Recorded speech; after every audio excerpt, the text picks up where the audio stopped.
तो आज हम लोग निमसेट 2025 का सॉल्यूशन करने जा रहे हैं। पार्ट 1 ऑलरेडी हम अपलोड कर दिए, पार्ट 2 आज हम अपलोड कर देंगे। तो उसमें कौन कौन से क्वेश्चन आए थे आपको पता ही है। रीजनिंग के जितने भी क्वेश्चन हम आपका क्लास में कराए हैं सारे एज इट इज लमसम आए हैं। एक भी स्टूडेंट ऐसा नहीं था जिसने रीजनिंग के क्वेश्चन छोड़े हो या उसके गलत हुए हो। तो क्वेश्चन करते हैं तो आप लोगों को पता भी चल जाएगा कि इसमें कौन कौन से। इस बार 2025 में NIT ट्रिची ने ये क्वेश्चन पेपर सेट किया था। तो क्वेश्चन आपके पार्ट 1 आई थिंक आप लोग देख ही चुके होंगे। पार्ट 2 में आता है तो क्वेश्चन ये आपका बोल रहा है which number replace the question mark. Question mark के प्लेस पे कौन सा नंबर आएगा। बहुत आसान क्वेश्चन है। कुछ तो आपके ऐसे क्वेश्चन थे बस आप देखते ही आंसर टिक करोगे। सेकंड आपका लग रहा है तो कुछ ही सेकंड लग रहे थे आपके आंसर आने में। तो ये आपका टाइम सेविंग क्वेश्चन रहते हैं कि आप देखो आंसर टिक करो आगे बढ़ो, क्योंकि आपको ज़्यादा से ज़्यादा क्वेश्चन करने होते हैं।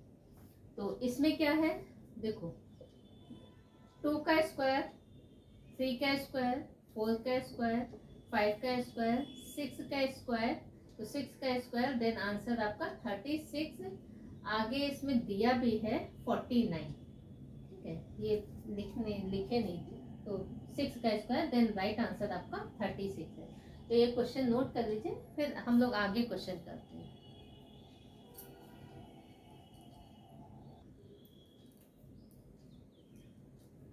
तो देखो बोल रहा है if 1 January 2022 was Saturday what day of the week will be 1 January 2023।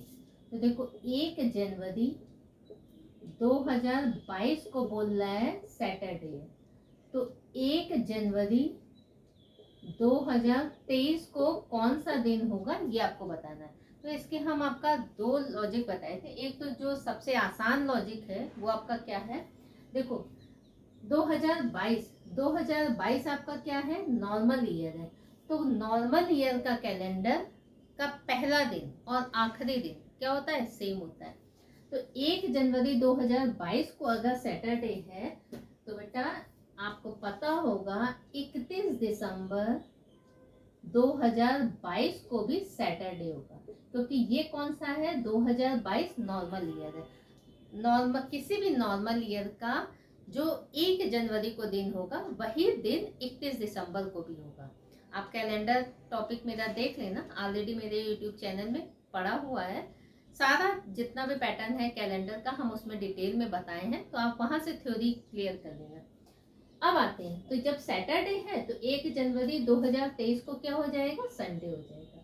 तो ये वर्बली क्वेश्चन का आंसर करने वाला था। अब दूसरा मेथड हम क्या बताए थे आपको, 1 जनवरी 2022 को अगर सैटरडे है तो 1 जनवरी 2023 को दिन आपको निकालना है। तो हम बताए थे डेट सेम है, मंथ सेम है, बस ईयर का आपका गैप है। तो ईयर में क्या है 2022 से 2023, तो एक ईयर आ रहा है, 1 ईयर। अब इन दोनों में 22 से 23 में कितने लीप ईयर है, तो 0 लीप ईयर है। तो देखो 2022 से 2023 में हम आगे जा रहे हैं तो कितना और डेज ऐड करेंगे, 1, तो +1। तो सैटरडे +1, तो राइट आंसर आपका हो जाएगा संडे। तो ये भी मेथड हम आपका अपने YouTube चैनल में जो कैलेंडर का है क्लास लिए, आप प्लेलिस्ट में जा कर के देखिएगा, उसमें सारा आपको डिटेल में मिल जाएगा थ्योरी के साथ। तो अभी तो हम पूरा थ्योरी नहीं बताएंगे, बट इसका आंसर है आपका संडे। तो ये भी नोट कर लीजिए। फिर नेक्स्ट क्वेश्चन पे आते हैं।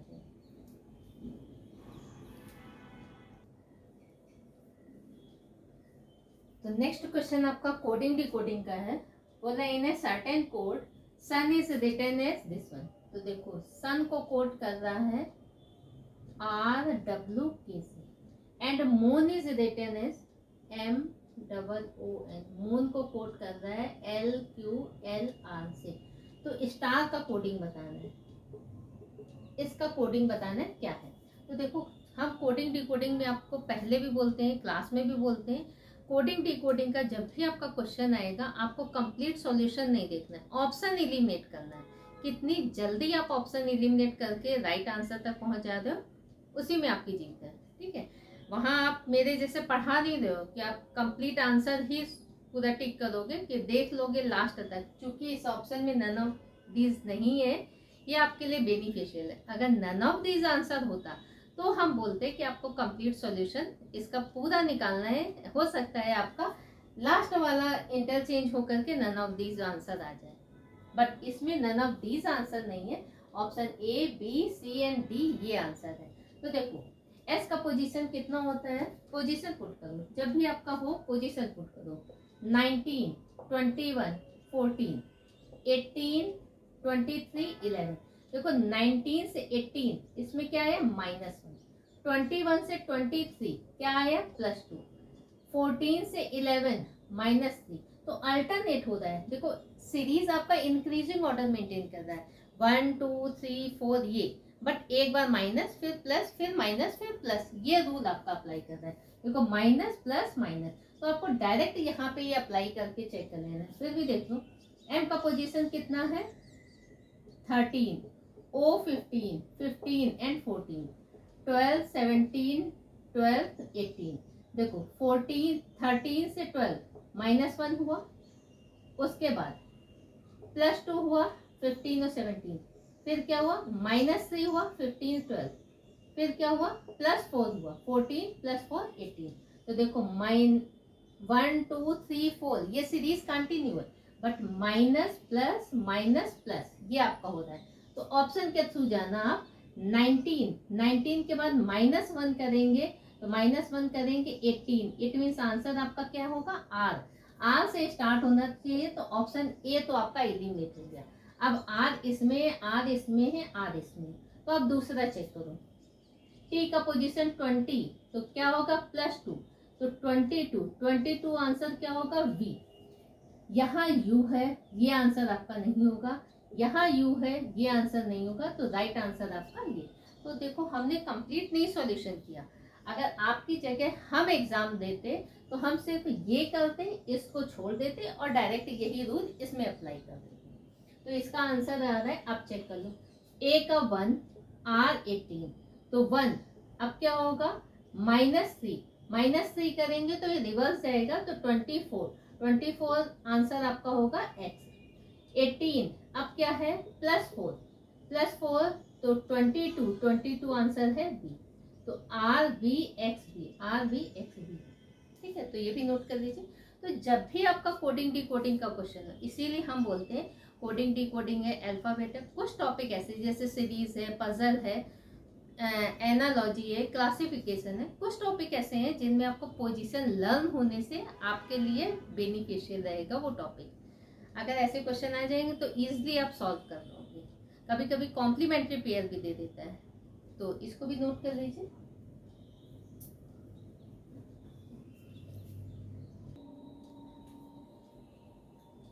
तो देखो ये आपका डायरेक्शन टेस्ट से रिलेटेड क्वेश्चन है। ठीक है, तो देखो इसमें बेसिक फिगर आपका ये रहता है, नॉर्थ है, ईस्ट है, साउथ है एंड वेस्ट।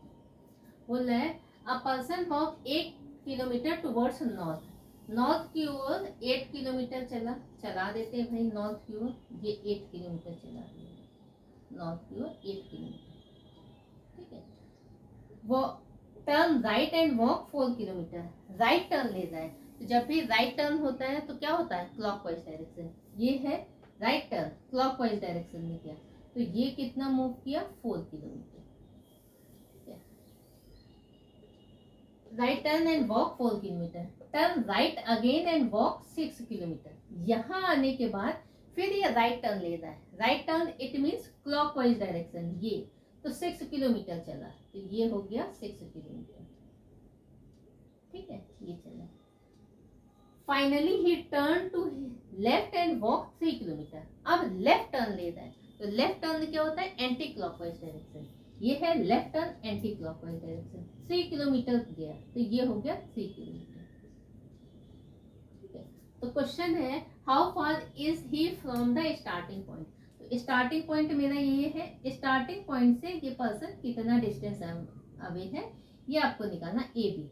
तो देखो A B square equal to क्या है, अच्छा ये 4 है तो ये भी कितनी हो जाएगी, 4 हो जाएगी ना। ये 4 है, ये 3 है, तो यहां से यहां तक लेंथ कितनी हो जाएगी, 7। तो 7 का स्क्वायर प्लस ये कितनी बची, ये 6 निकल गई, तो ये रिमेनिंग कितनी बची, 2। तो 2 का स्क्वायर। पाइथागोरस थ्योरम अप्लाई कर दो, आंसर आपका आ जाएगा। अच्छा, ये कंप्लीट आपका ऑप्शन बेस्ड क्वेश्चन था, आपको कंप्लीट सॉल्यूशन नहीं करना था। देखो एक में है 5 पॉइंट समथिंग, दूसरे में 8 point something, 7 point something, 6 point something. अच्छा 7 का स्क्वायर कितना आता है, 49। 2 का स्क्वायर कितना आता है, 4, है ना। तो 49 तो 53, स्क्वायर रूट 53 आपका जो भी होगा वो राइट आंसर है। अब देखो 53, 7 का स्क्वायर कितना होता है, यहां कर देते हैं,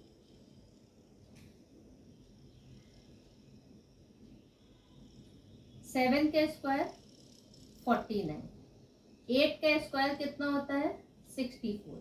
आपको इसके बीच का निकालना है ना, बीच का निकालना है। अच्छा ये यहाँ पे है, 8 का स्क्वायर जाएगा नहीं क्योंकि फिर वो 64, ये तो आपका यहाँ तक है, इसके पहले तो ये आंसर आपका होगा नहीं, ये आंसर होगा नहीं, ये होगा नहीं, तो राइट आंसर आपका ये। तो आंसर ये कंप्लीट ऑप्शन बेस्ड था, तो इसके आंसर आपका सी करेक्ट है, तो ये भी नोट कर लीजिए।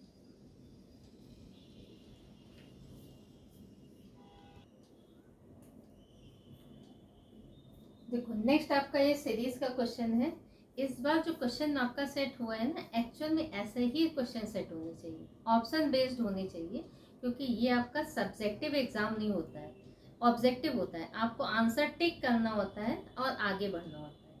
तो देखो इसमें भी हम कंप्लीट सॉल्यूशन नहीं करेंगे, आंसर टिक करना और आगे बढ़ना। जैसे बोल रहा है what is the next number in each of the following 3 sequence, एक सीक्वेंस, 2 और 3।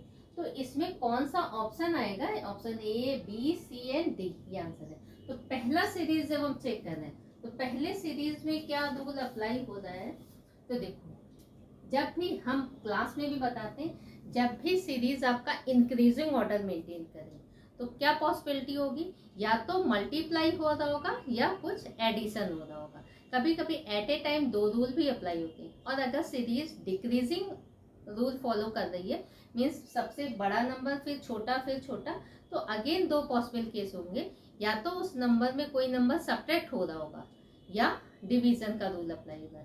हो सकता है सब्ट्रैक्शन आपका स्क्वायर या क्यूब का हो, तब भी ज्यादा हो सकता है किसी एक फिक्स नंबर से डिवीजन हो रहा हो, या एक इंक्रीजिंग या डिक्रीजिंग ऑर्डर में आपका डिफरेंस मतलब डिवीजन हो रहा हो। तो देखो इसमें क्या होता है, 8 है, 17, 33 इंक्रीजिंग ऑर्डर है। तो देखो मल्टीप्लाई बाई 2 कितना हुआ, 16, 16 प्लस 1, नेक्स्ट टर्म आपका आ रहा है, ठीक है। अब 17 सब में मल्टीप्लाई बाई 2 हो रहा है, तो 17 कितना हुआ, 34, 34 माइनस 1, तो नेक्स्ट टर्म। तो क्या रूल अप्लाई है, multiply by 2 plus 1 multiply by 3 is 2 minus 1।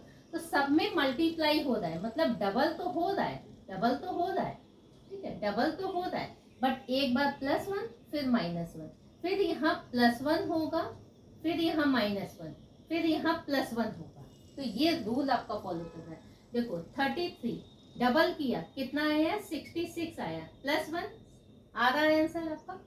इसका डबल किया तो कितना हुआ, 4 आएगा, 134 है, माइनस 1 किया 133 आंसर आ रहा है।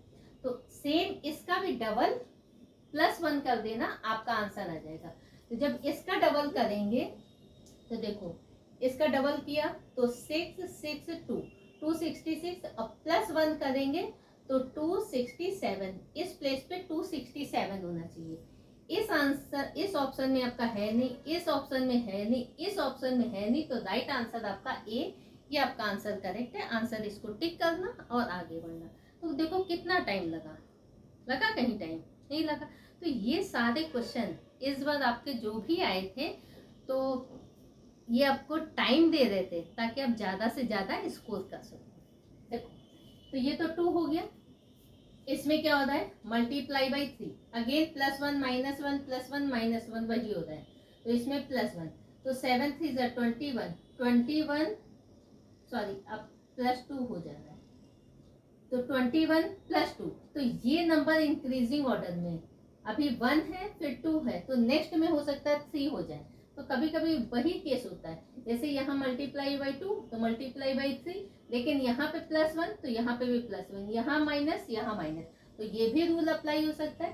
बट इसमें भी सीरीज इंक्रीजिंग ऑर्डर में ही कर दे रहा है, ये भी इंक्रीजिंग ऑर्डर, 2 है तो अब 2, देखो 1 के बाद 2 आ गया, तो मल्टीप्लाई बाई 3, सब में मल्टीप्लाई बाई 3 हो रहा है, अब +2 -2, देखो नेक्स्ट टर्म आ रहा है, अब +2 होगा, नेक्स्ट टर्म आ रहा है, फिर -2 होगा, फिर यहाँ +2 करके नेक्स्ट टर्म आ जाएगा। तो देख लो आप 3 सत्ते 21 आ रहा है, ठीक है। इसमें देख लो मल्टीप्लाई बाई 4, अब +3, 2 के बाद 3, सब में मल्टीप्लाई बाई 4 हो रहा है, +3 -3 फिर +3 फिर -3, अब होगा +3, तो आंसर आपका ये वाला राइट आंसर। देखो हमने कंप्लीट सॉल्यूशन नहीं किया, बट आप लोग चेक कर सकते हो, ठीक है। तो कभी कभी होता है कि ऑप्शन आपका अगर नन ऑफ दीज गिवन है, तो हम बोलते फिर आपको कंप्लीट सॉल्यूशन करना होता, बट इसमें कहीं आपका नन ऑफ दीज ऑप्शन में नहीं दिया है, आपको स्टार्टिंग में ही नंबर मिल गया, आप टिक करो आगे बढ़ो, है ना। तो ये भी नोट कर लीजिए।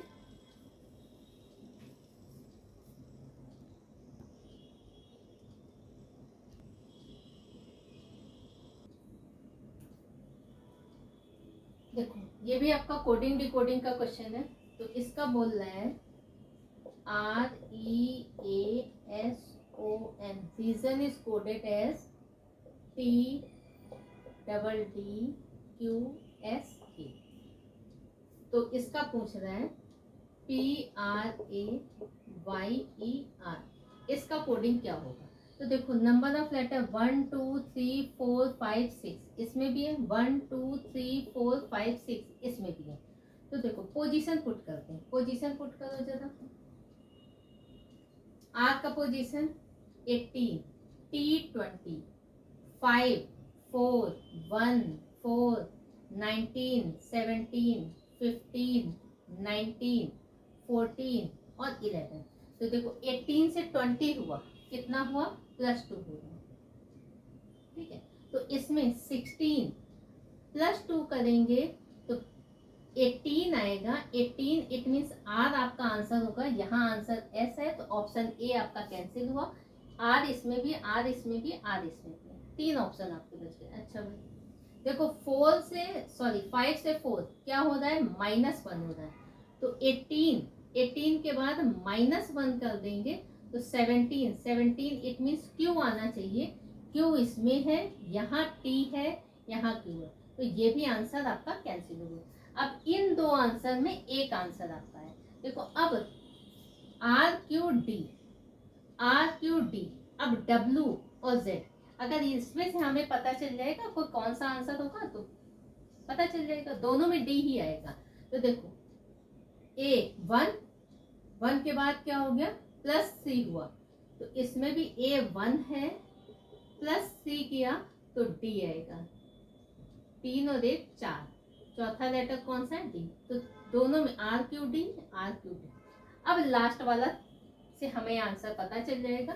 देखो S19 के बाद 17 हुआ तो -2 हुआ, Y 25 में -2 करेंगे तो 23 आएगा, 23 आपका W है, तो ये आंसर नहीं है, इट मीन्स राइट आंसर आपका ये, तो ये आंसर टिक करना है। अब देखो 15 के बाद क्या हुआ, 19 +4 आया, तो यहाँ 5 +4 करेंगे तो आंसर 9 आएगा, 9 आई आ रहा है आपका। 14 -3 किया 11 आया, तो 18 -3 किया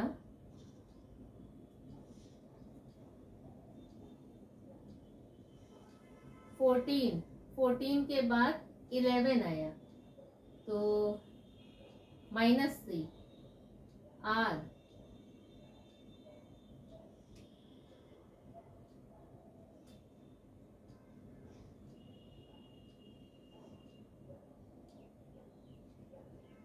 एक बार इसका ऑप्शन चेक कर लेते हैं।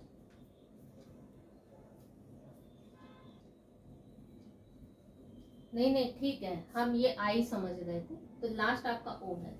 तो 18 माइनस से किया 15 किया ओ, तो आर क्यू DWIO, तो राइट आंसर आपका ये वाला है।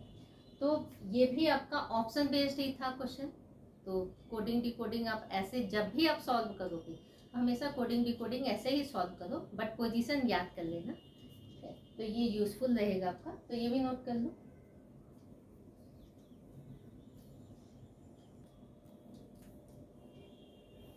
देखो ये आपका प्रोबेबिलिटी का क्वेश्चन दे दिया, जबकि भाई ये आपको मैथ्स में देना चाहिए। तो लेकिन चलो कोई बात नहीं, हो सकता है गलती हो गई उनसे। तो देखो बोल रहा है in a box there are 8 red 7 blue and 6 green ball. इतनी भी 1 ball is picked up randomly, एक बॉल को पिक करना है। What is the probability that it is neither red nor green, ना तो रेड हो और ना ही ग्रीन हो। तो भाई हमें प्रोबेबिलिटी किसकी निकालनी है, ब्लू बॉल की निकालनी है।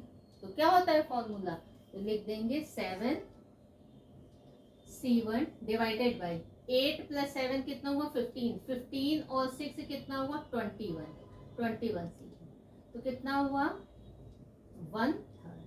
तो प्रोबेबिलिटी कितनी हो गई 1/3। तो राइट आंसर आपका ये है। तो ये भी नोट कर लीजिए।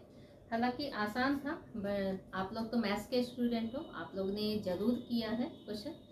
तो ये भी आपका टाइम सेविंग था क्वेश्चन, है ना।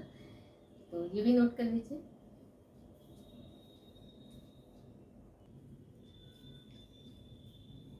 तो ये ब्लड रिलेशन का क्वेश्चन है ऑलरेडी। देखो Mohan introduce Sarita as the mother of his sister's brother, how is Sarita related to Mohan. तो मोहन का सरिता का रिलेशन पूछ रहा है मोहन से। देखो कभी कभी होता है उल्टा, आप आंसर सही कर रहे हो बट जो रिलेशन निकालते हो वो गलत कर देते हो, इसलिए केयरफुली करना।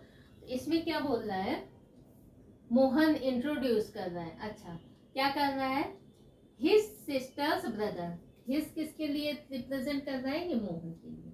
तो यहाँ पे देखो मोहन की सिस्टर, मोहन की ये हो गई सिस्टर, सिस्टर के बाद अपॉस्ट्रोफी है, सिस्टर के ब्रदर हो गए। ब्रदर ऑफ मीन्स काकी के, तो लास्ट ऐसे सिंप्लीफाई करना। तो ब्रदर की, इसकी मदर, कौन है मदर, यही है सरिता, जिसको इंट्रोड्यूस करते हुए मोहन कुछ बोल रहा है। तो क्वेश्चन है how is Sarita is related to Mohan. तो सरिता का मोहन से रिलेशन इसका पूछ रहा है क्या है, तो ये इसकी मदर हुई, ये तीनों की मदर है, ठीक है। तो ये इसकी भी मदर हुई, तो आंसर आपका क्या होगा मदर। तो ये भी नोट कर लीजिए। ऑलरेडी ब्लड रिलेशन का हम कंप्लीट थ्योरी, चाहे वो फॉरवर्ड डायरेक्शन हो, चाहे बैकवर्ड, चाहे पॉइंटिंग वाला, चाहे पैराग्राफ, चाहे आपका कोई एक इक्वेशन दिया हो उसके बीच में कौन सा क्वेश्चन मार्क के प्लेस पे कौन सा सिंबल आएगा, तो सारा पैटर्न ऑलरेडी हम अपना यूट्यूब चैनल पे ब्लड रिलेशन का कर चुके हैं। शायद 5 वीडियो या 6 वीडियो में हमने करके अपलोड किया है, आप वो देख लीजिएगा। तो ये क्वेश्चन आप वर्बली सॉल्व कर लोगे। तो नेक्स्ट क्वेश्चन पे आते हैं, ये भी नोट कर लीजिए।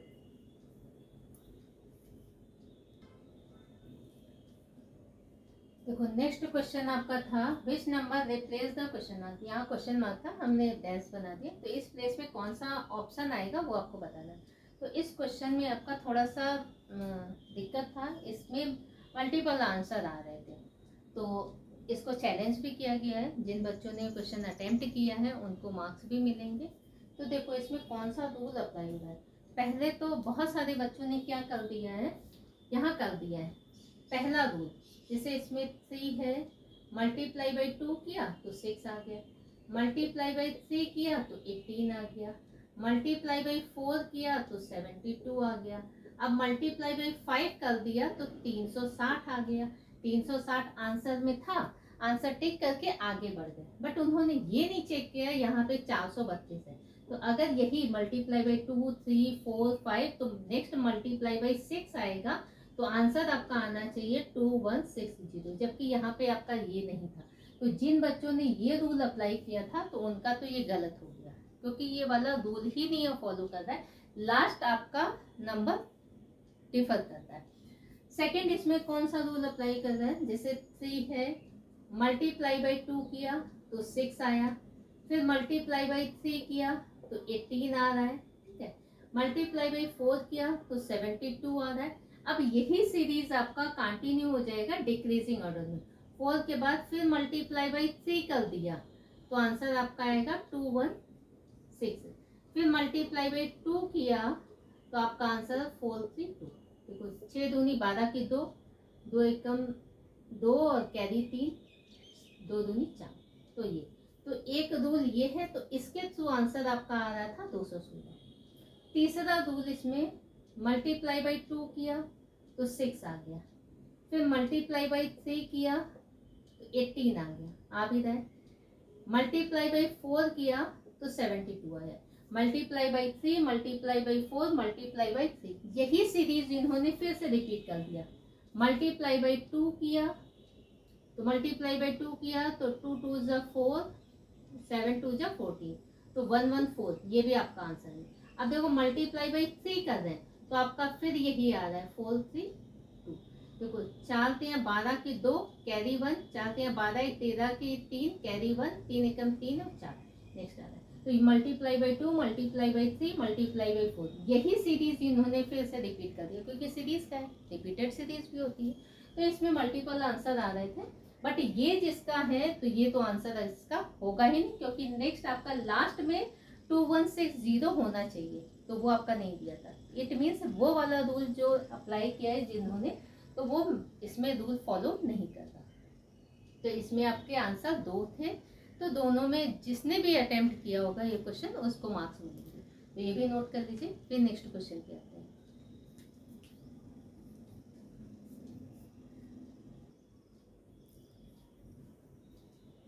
देखो ये भी आपका ये कॉज एंड इफेक्ट का क्वेश्चन आया है। हम कॉज एंड इफेक्ट आप लोगों का क्लास में कराए भी थे।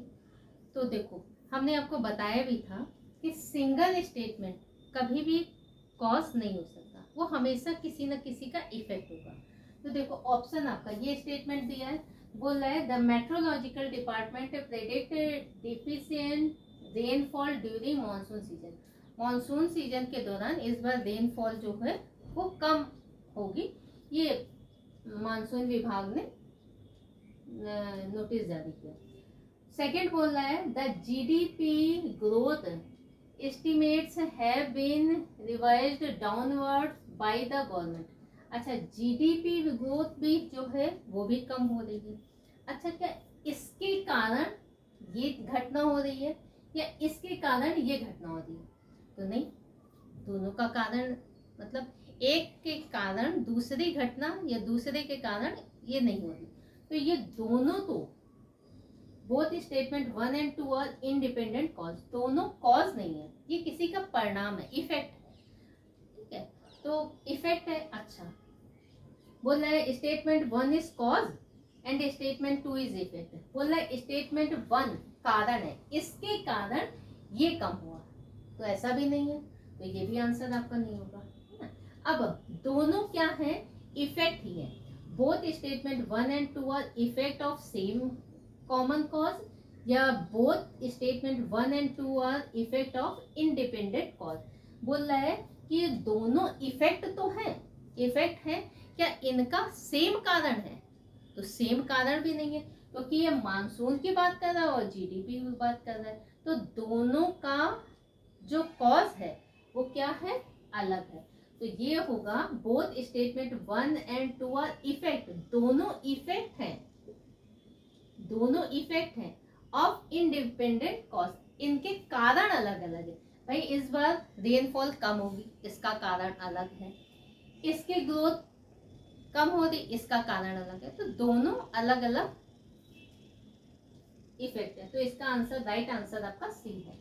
तो ये कॉज एंड इफेक्ट का क्वेश्चन है। ये आपका एक आध क्वेश्चन ऐसे आ भी जाते हैं जो आपको क्या होते हैं, बस क्वेश्चन पढ़ो और आंसर टिक करो, तो ये भी नोट कर लीजिए।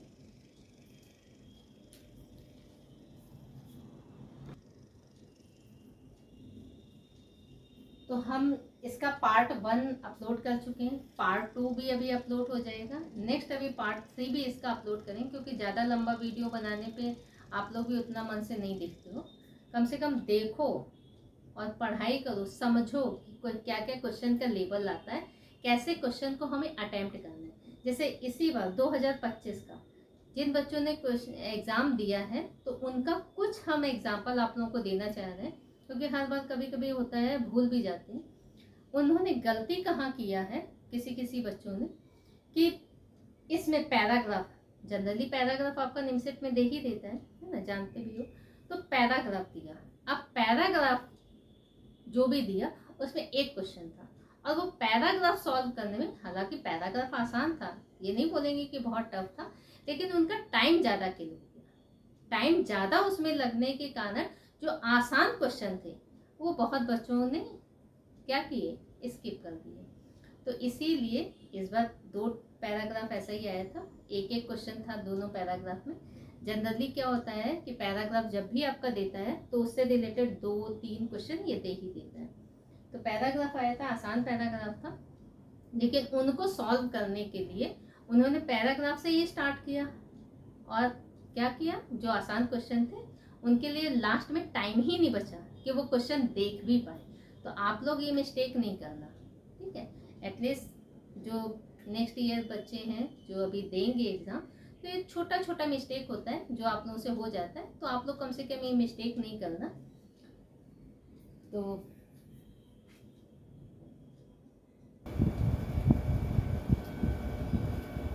तो उन्होंने वो गलती की, एटलीस्ट आप लोग वो गलती नहीं करना। और जिसने भी मेरे चैनल को सब्सक्राइब नहीं किया है काइंडली सब्सक्राइब कर लीजिएगा, नोटिफिकेशन ऑन कर लीजिएगा, ताकि अगर हम जब भी वीडियो अपलोड करें तो आपके पास इंफॉर्मेशन जाए। और वीडियो को लाइक और शेयर कर दीजिएगा, ताकि इसका बाकी और भी आपके जो फ्रेंड सर्कल में हैं वो भी इसका फ़ायदा उठा सकें। तो मेरा यूट्यूब चैनल है प्रीति मिश्रा रीजनिंग करो, या प्रीति मिश्रा 5209 करो तो डायरेक्ट ओपन हो जाएगा, सब्सक्राइब कर लीजिएगा। टेलीग्राम चैनल है @प्रीति मिश्रा रीजनिंग, टेलीग्राम में जाके सर्च करना, सर्च करके ये आप टाइप करना, डायरेक्ट आपका ओपन हो जाएगा। उसको आप दोनों को ज्वाइन कर लेना, चैनल को सब्सक्राइब कर लेना। तो क्योंकि टेलीग्राम में हम PDF वगैरह उसमें अपलोड कर देते हैं, ताकि आप लोगों के लिए बेनिफिशियल हो। सपोज़ आपका कोई भी क्वेश्चन आया जो हमें नया बताना है कि ये क्वेश्चन इस ईयर आया है, इम्पॉर्टेंट क्वेश्चन है या कुछ नहीं, तो हम या तो इसके थ्रू आपको अपडेट देते हैं, यूट्यूब के थ्रू या टेलीग्राम चैनल के थ्रू, उसमें अपडेट आपको कर देते हैं। तो ये देख लीजिएगा। नेक्स्ट आपका पार्ट 3 बहुत जल्दी ही आएगा।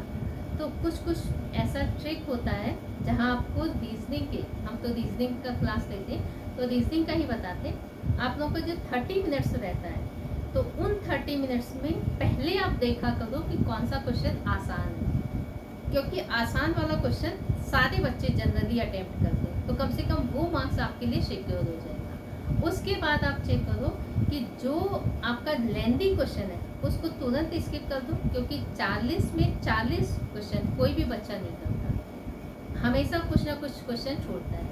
और निगेटिव मार्किंग से आपको बचना। अगर आपको लग रहा है कि ये क्वेश्चन का हमें डाउट है, आंसर कंफर्म नहीं आ रहा है, ये होगा या ए होगा या बी होगा या सी होगा, मतलब डाउटफुल में हो आप लोग, तो आप लोग आंसर टिक नहीं करना। क्योंकि निगेटिव, एक तो आपका वो क्वेश्चन गलत हुआ, आपका टाइम गया, दूसरा निगेटिव मार्किंग हुआ। निगेटिव मार्किंग में जो आपके पॉजिटिव नंबर आ रहे हैं उससे भी मार्क्स कट हो जाते हैं, तो उसमें आपका फ़ायदा नहीं नुकसान ही है।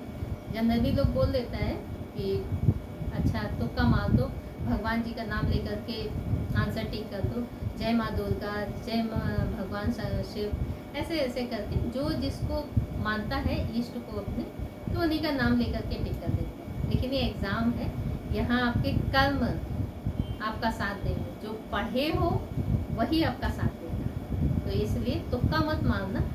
और बाकी 2025